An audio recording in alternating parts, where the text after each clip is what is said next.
Hey guys, welcome back to my channel, and before we start the Vietnam vlog, I just wanted to pause and talk about some current issues. So as you know, we have the Australian bushfires happening right now. It has really taken a toll on the nation, and I just want to ask if anyone is interested in donating, please do. I will put some links below just so that you can find ways to donate to any cause if you'd like to. Anything big or small is greatly appreciated. I'm not affiliated to any of these charities or anything. I just thought it was important to kind of raise a bit of awareness about the issue. One of the charities that I found were a couple who look after koalas. So they aren't vets at all. They just take in koalas. They literally have some koalas sitting in laundry baskets in their living room, and they're just taking care of koalas that have been burnt and are just housing them in their very own home. Thank you so much for taking the time to listen to this, and without further ado, let's start with the Vietnam vlog. Hey guys, and welcome back to my channel. Today I'm off to Ho Chi Minh in Vietnam. It's my first time going, and this time I'm doing something a bit unique, for me at least. I'm going solo traveling. I've never been to the country. I really only started doing solo travel this year, so I went to Japan, but Japan I'm quite familiar with because I've been a couple of times already. And then I did do Venice by myself as well earlier this year, but this is going to be my first time to Vietnam, to Ho Chi Minh by myself. I'm really excited. So how this kind of came about was, originally I was thinking to go for New Year's Eve with my friends, but the problem is they couldn't get any time off work, and I had a couple of days that I could carve out, so I just decided to kind of do it by myself. I'm really excited because people have always been raving about how good the food is, and coming from Australia, we have so much amazing Vietnamese food, always easily available. Like, we eat so much pho, we eat so much like banh mi's, like the Vietnamese rolls. So I'm really excited to kind of go to the country where all of this is from and experience the local, experience it in its local kind of habitat. So I'm a mixed fan of solo traveling. I can appreciate why it's quite fun to go solo traveling because you have control of your own time. You can do whatever you want, whenever you want, and that's really great. And I think the second part is also that you have that opportunity to meet new friends. The part I don't love about it is eating, because when you're just traveling by yourself, you're not able to order as many varieties as you would if you had other people around. So that's kind of the downside. Second of all, I think it's just always, when you travel with others, it's always nice just because you have someone to kind of watch your back. So there are pros and cons to it. I think everyone should definitely try it. Different countries obviously take certain caution. Some countries and cities are better for solo traveling, but some it might be better that you have a travel buddy as well. So I've scheduled 5 full days for this trip. My first 2 days are going to be on tours. So I signed up for some tours with Klook, and they're like 1-day tours. The first one is a Chu tunnel and a temple one, and the second day I'm going to be going to Mekong Delta. Then for the remaining 3 days, I've kind of left it just to explore Ho Chi Minh City. So there are some key touristy sites that I want to go to, like the War Remembrance Museum, which kind of will show you more history about what happened in Vietnam. And then other areas that I want to go to are like some artsy galleries that I've seen online that would be pretty nice to just kind of check out the culture and vibe and feel more of the heritage of Vietnam. In general, I have heard that Vietnam is becoming a bit of a digital nomad hub due to the low rent and the low cost of living. It makes it quite affordable for people that are freelancing or just doing things that they can do remotely, be able to live in Vietnam. So I'm curious to kind of check out what the scene is like and see how thriving or up and coming of an economy it is. So super excited for the food as well. So happy to bring you guys with me.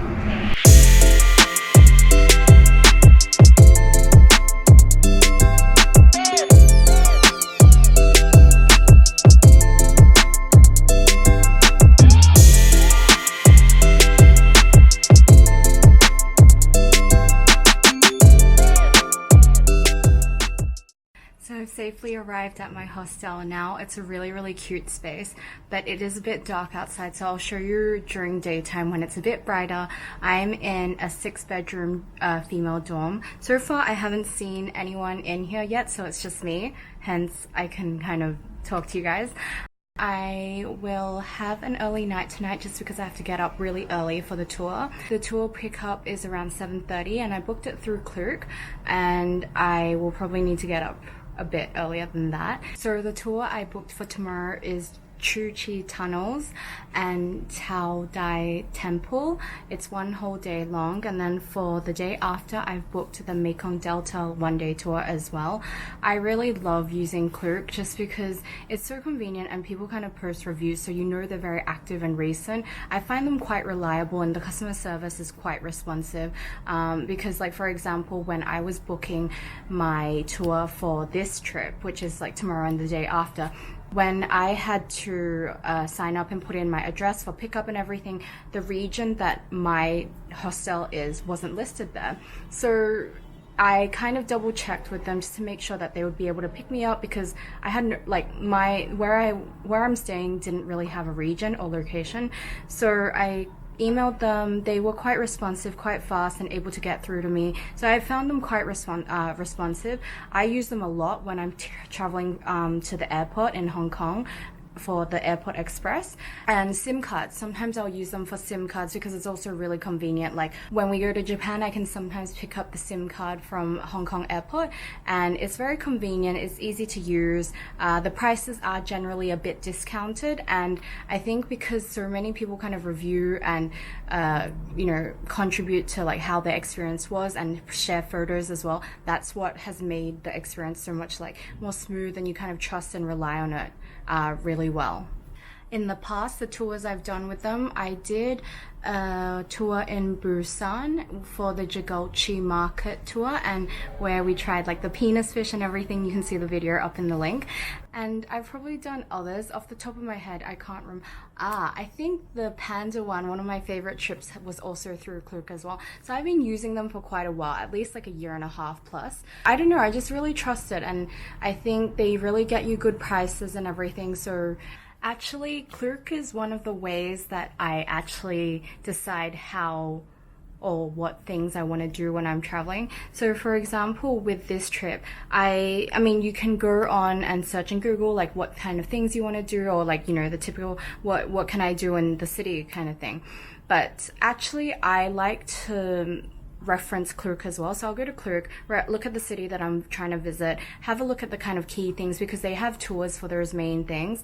And from that, it helps me structure like how many days I need to do things, because one of the things I find that we lack from reviews is like, for example, places don't always tell you how long a museum might take. So some museums might take like 1 hour and be really quick in and out kind of thing. Some might take 3 or 4 hours, and without that, you can't really plan your day properly, or like how long you need to stay at a place.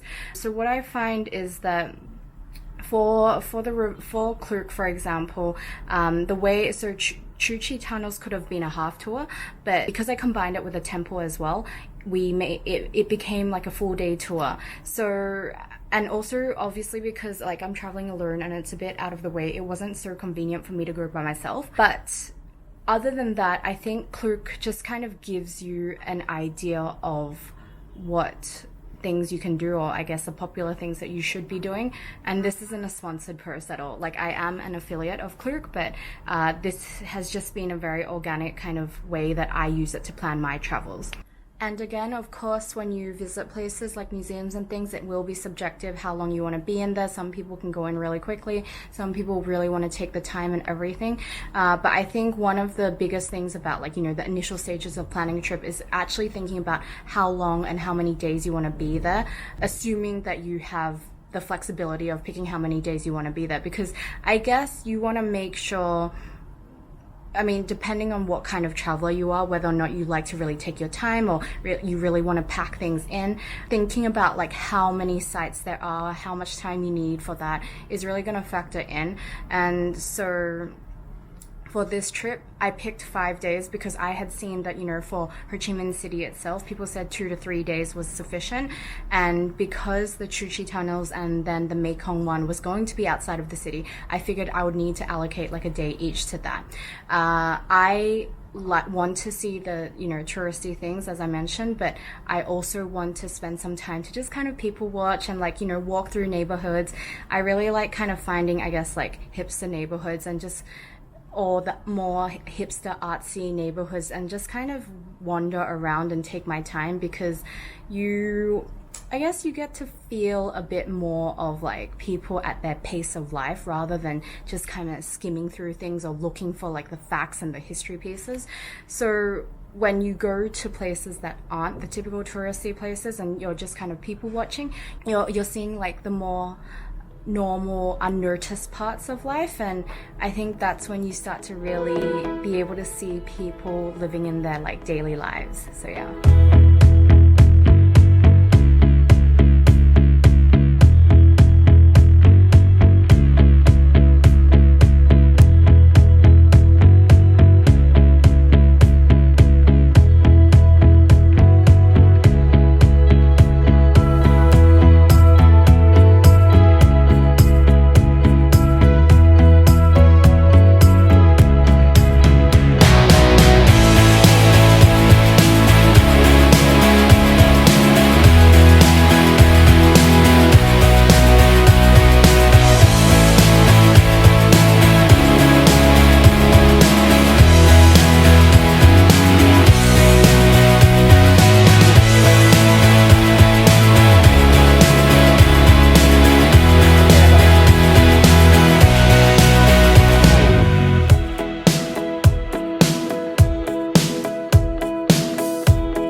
Give me some time to get stronger. I'll be okay, just give me a little bit longer. Yeah, we're gonna win the struggle we're in. It's never goodbye till it's over. Good morning. So today is Friday of my day of my solo trip in Vietnam. Basically today I connected with a YouTuber that lives in Vietnam as well, and so he agreed to bring me out for the day and kind of show me the local things that exist in Vietnam. So he's originally from America and he's been here for a year and a half, and it's just kind of nice to kind of connect with other YouTubers and then just see like how they experience Vietnam locally as well. So guys, I want to introduce you to Kenny. Hello guys, what is up everybody? My name is Kenny Nguyen, and I'm her tour guide for the day in Vietnam, and our first stop is at a very popular local Vietnamese restaurant. As you guys can see, this is a steamed rice plate, well, broken rice with grilled pork chop, and then we have a sweet and savory Vietnamese fish sauce. And it's our first meal of the day. We're starving, so we are gonna max out right now, and then we're gonna move on to another attraction that she wants to go to, which I don't know where yet. So we finished lunch and lunch was so yummy. It was a bit on the pricier side. I think it was like $4 or $5 US, but the pork chop was so amazing, so juicy, so tender, so definitely still totally worth it. We took a ride down to the river and we are having coffee here now. So apparently it's a thing that local people do. Care to elaborate? Yeah, so coffee here, it's Vietnam has like the best coffee beans, like I'd say, in the entire world. They're right behind Colombia, and in Vietnam they're really popular for two types of coffee: Robusta, which is more on the milder, sweeter and fruitier end, and then they also have Arabica, which is more on the harsh end and it's bitter, and that's the type of coffee I really like, because I don't like sweetness. Just like I don't like drinking cocktails because it has a lot of sugar. But sir, is having coffee by the river a thing? So if you guys didn't know, like the life in Vietnam is pretty slow. There is so much time on your hands that you see people just out and about sitting at coffee shops for hours on end. I remember once I went to a coffee shop around like 11 o'clock and I came back around 4, and I still saw some of the same people, and they weren't doing anything productive, just chilling, playing on Facebook. playing video games, watching YouTube videos. So yeah, that's life in Vietnam.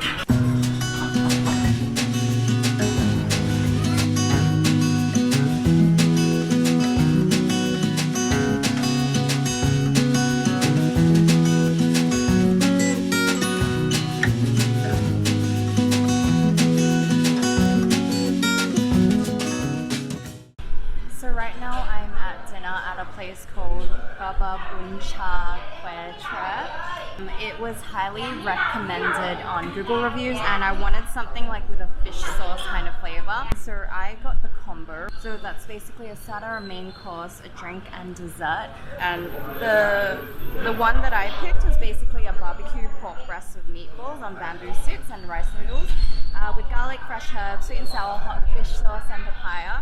So I'm excited to try it just because it's a bit different to, like, I guess what we have in Australia, or maybe I just haven't kind of found it there, but excited to see what it tastes like. Give me some time to get stronger.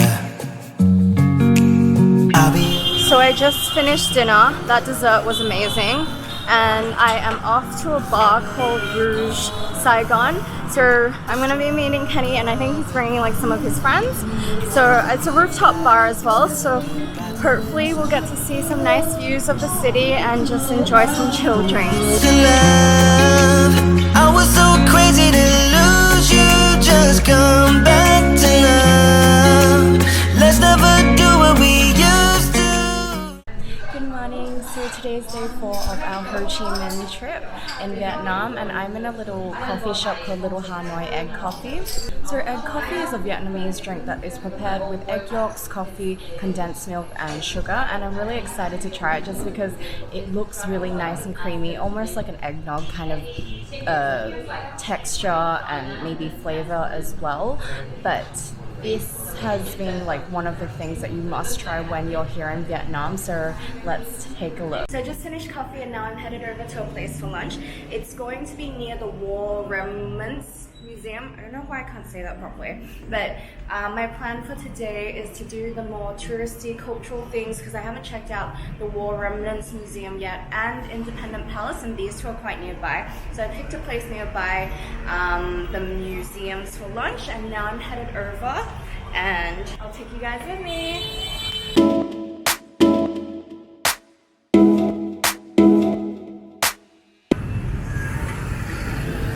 Now it's time to wait to try and cross these roads. I hate this part. I really don't like. So sometimes like I would just end up taking a Grab or something because then I wouldn't have to like think about how to cross the roads. This part I do not love. I really do not. Oh my god. So it's technically green light, but then the goal is apparently to just keep walking. Okay, let's do this. Oh, hate this. Oh my god, I've survived! I survived! Oh, I don't love this. There's some more crazy ones. And even though it's like green light for you to cross, like they're still coming at they're still coming from their direction. So you just have to go and run! Now I have to cross this intersection. Probably never going to make it. Oh my god. There's not even like a green light here.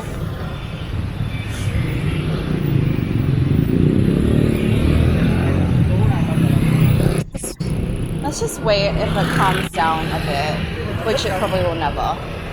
Or if you can find the gap. Okay, I found my gap. Oh my god!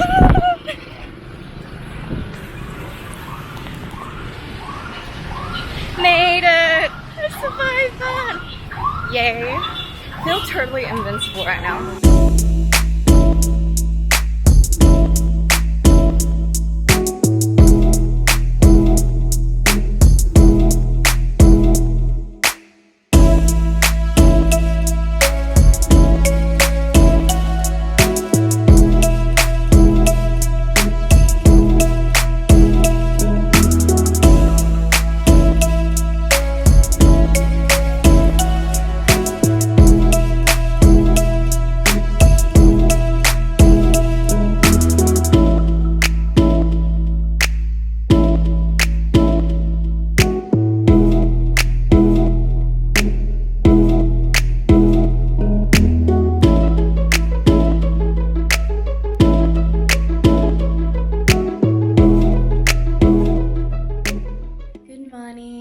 Today is my last full day in Ho Chi Minh. So I want to go to this breakfast place first. It's like a deconstructed banh mi and they close at 11, so I have to really hop to it. Then after that I want to go back to War Remnants Museum again. So I went yesterday. I went at around like 4:15ish. The place closed at 6. I didn't really finish it properly, and I guess like for this place I really want to see everything in detail. It's a lot of bite-sized information which makes it quite easy to digest, but I think it's worth kind of going back to again, so I'm gonna go there. And then after that, I want to go explore District 2, Thao Dien. So there is a factory called the Factory Art Contemporary Space that I want to go check out. I've read reviews and it does seem a bit mixed. Like some of it seems good. Sometimes people say like it's just a space, there's nothing much to it. In general, they said that District 2 is like the expat enclave. So there's a lot of kind of new things popping up, a lot of Western international stuff. But I just want to have a look, kind of explore the neighborhood, see what that is. So I will spend the rest of the afternoon there just kind of wandering around. It is across the river, so it's kind of stepping out like the District 1 space, but excited to kind of see what that area has to offer. So let's go.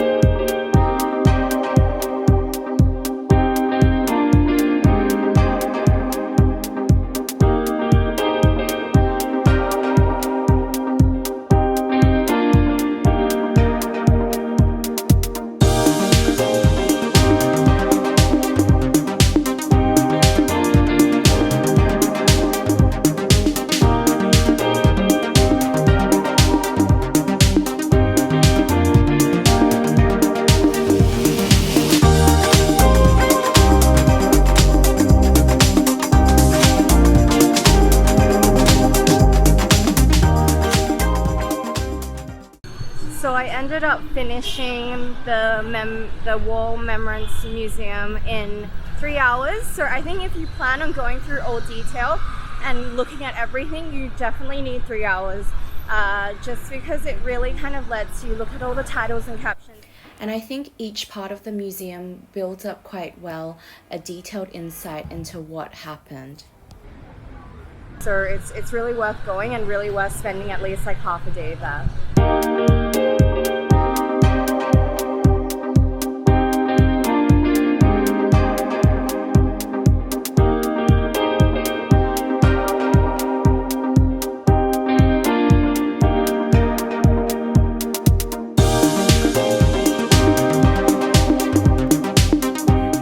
Guys, I'm headed off to the airport right now, back to Hong Kong. I've had such an amazing trip. I think this really counted as my first solo trip, and I think the highlights was definitely being able to meet so many people.